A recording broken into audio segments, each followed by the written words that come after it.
ndikatipinda mulero Salvador ndi mdula mthanuniti ya ndando vatambela tombo apo noni nga Boys to Men vachiri End of the Road ndubva kha albamu inopfi Call High Honeymoon ya ndikatipinda mulero Salvador ndi mdula mthanuni ndikuvatanganedza pano ndonidza khasho ka Van Media Podcast and Recordings musarisa tuthoma na mbekanyamushumo ya ḓuvha ḽa ṋamusi ndi khou nyanga uri ndi vha vhudze nga nḓowe tshumo ine rine ra vha ri khou ita zwa zwino ine ya vhori ri khou shuma u tshimbila na shango ḽa vhembe une tshipikwa ndi u ḓi tshimbila na shango ḽoṱhe vhathu vhashu ḽa Africa u ḓi thoma hanefha South Africa tirete ri upfhi charity begins at home.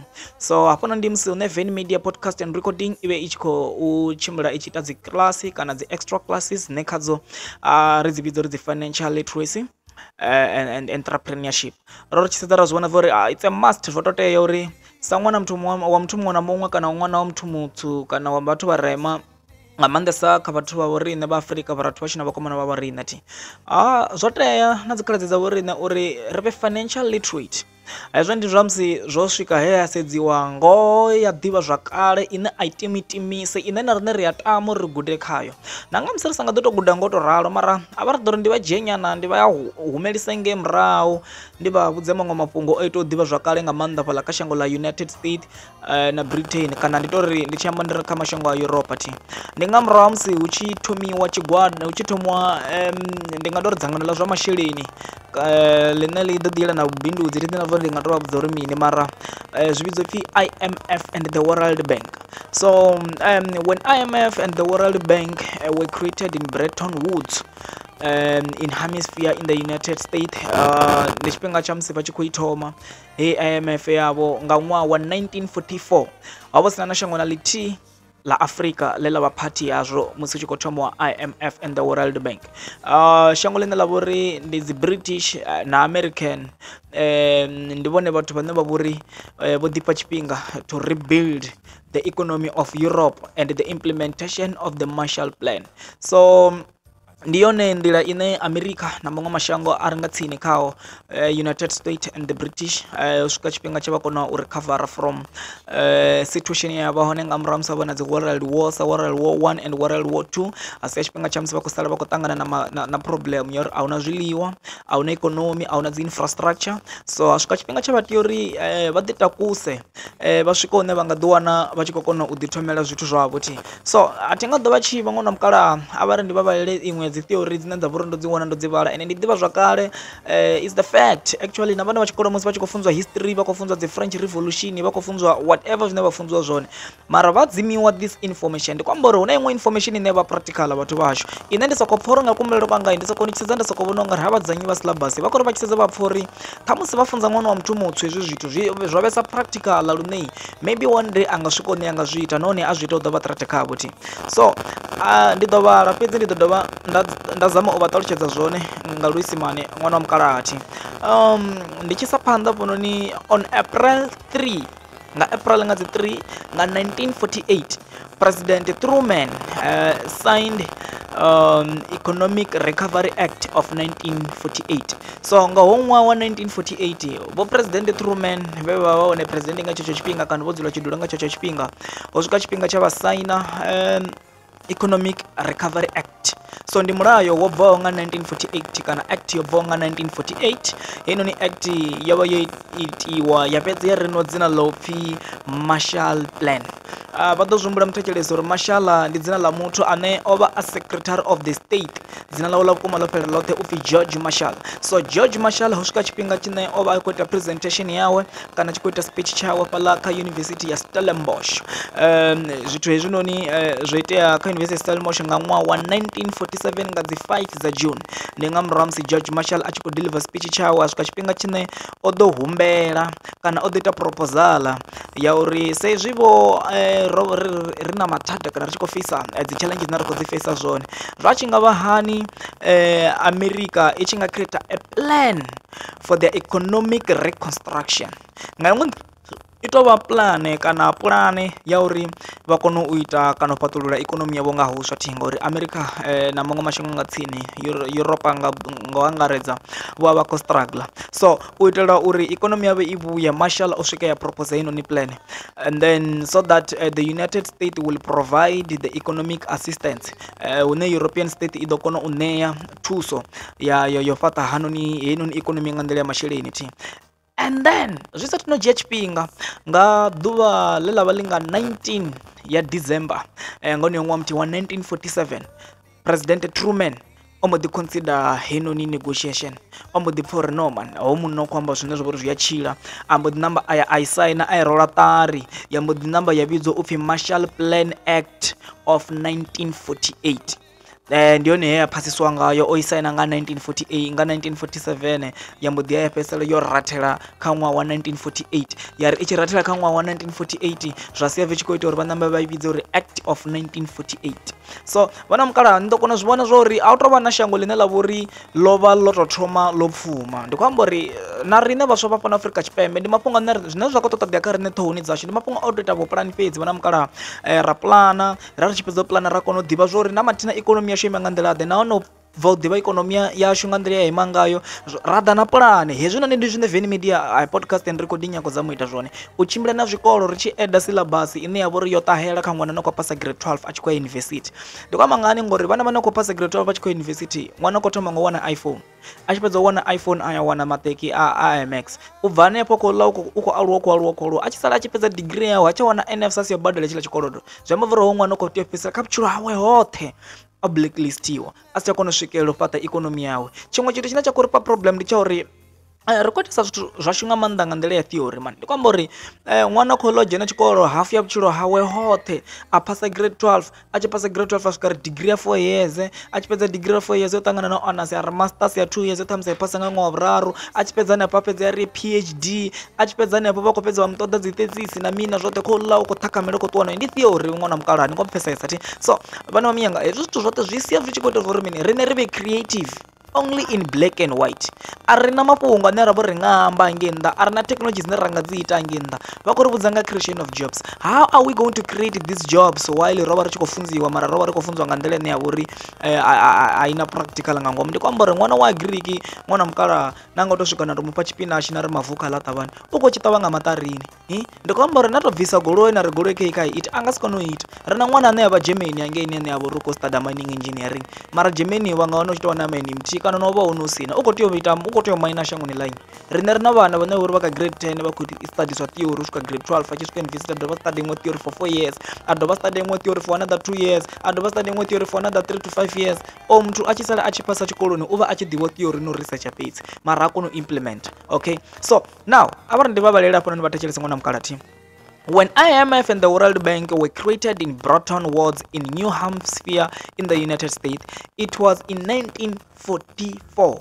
None of the African countries participated in its creation. It was British and American economies, and it was specifically designed at that time during the rebuilding of Europe and the implementation of the Marshall Plan. So because one of our vhathu a vho ngo dzhia tshifhinga tshinzhi 1944 45 46 47 havha na 4 years kha inoni 4 years yo fhelaho nga honoyo ṅwaha wa vhuṋa Marshall George a swika heta speech a presenter Truman a recognize zwe holani Marshall amba zwone 1948 ya namba yo ko rola ṱari kila ya namba ya vha mini Marshall Plan Act of 1948. Abari ndi vhavhele ndi tshi phanḓa ṅwana mukalaha. Hetshino ndi speech tshine tsha vha uri tsho swika hune tsho kwama na Prof Lumumba. Ndi khou amba uri vha nga ḓi vha muthetshelesa Prof Lumumba ndi mukalaha muhulwane nga maanḓa ane a vha uri u na nḓivho khulwane nga maanḓa fhano kha ḽa Afrika Tshipembe. A ri musi kule na vho Joshua Mapoanga team. Let me continue. When we regained our independence as an African. Most of the African countries regained their independence in 1960, 1961. So Renero regained this independence. Like we were grafted. Remember the grafting were so ngangomu ha IMF and the World Bank. So as to enslave African countries so that African countries will depend on IMF. Fear Europa na British ya bainayo. Remember what ambula now what ambula economically military, socially na zwimwe zwinzhi. So they made sure uri Africa live lone shango line ḽa vhori ḽi ḓo vha sosa hani ngori milka. So now let me continue reading. What they are designed to do is to enslave, that we are in a perpetual state of debt and we can never get out of IMF, because they want to make sure that they control your economy. So now arali vho ri fha zwikolodo zwa dzi trillions and trillions and then our government is failing to pay them. Today we're struggling with load shedding. Today we're struggling with high unemployment rate. So arali vha kona nifha zwikolodo zwine swika trillions and trillions here in Africa, especially our country as a South African country. So ri kona hani uri ri vha shavhe. So now they start to control our economy. How? Vha kona uri dzhiela dzi resource. Now they're taking away our minds. You understand? We've got a case which is happening now. The Europeans na mango mashango na China and whatever countries nedza vha hone vha ḓo zwi vhona kha internet araba stovhela hu kho nyango itwa mine unopfi MECZ une ndi Messina Makhado Economic Zone hu kho pfala upfi vha nga mine for 90 years. So African people vha ḓo vha tshi kho to fhiwa fhedzi benefits, but ri ḓo ri soko gain ofana na mini na vha vhathu. You understand? So now if they control our economy, they are going to control our politics. So they are controlling us politicals. Take a look at ANC. Our ANC is captured. Captured by who? By Oppenheimers and others. You understand? Today as I'm talking, we've got these people, Patrick Mutsipe, Ramaphosa and all the other people. They are being funded so that they will come and campaign politically, and then we will go and vote for them. And after voting for them, the Europeans, they will keep on colonizing us mentally, economically, socially, psychologically, spiritually, everything. You understand? So today as I'm talking, ANC is being captured. Whether they like it or not, but it's being captured. I'm not sure if maybe they will kill me for this, but it is captured. You understand? So if it is captured, what does it mean? It means that they are controlling us economically, and then they are controlling us politically. We are not done. So they also bring in military.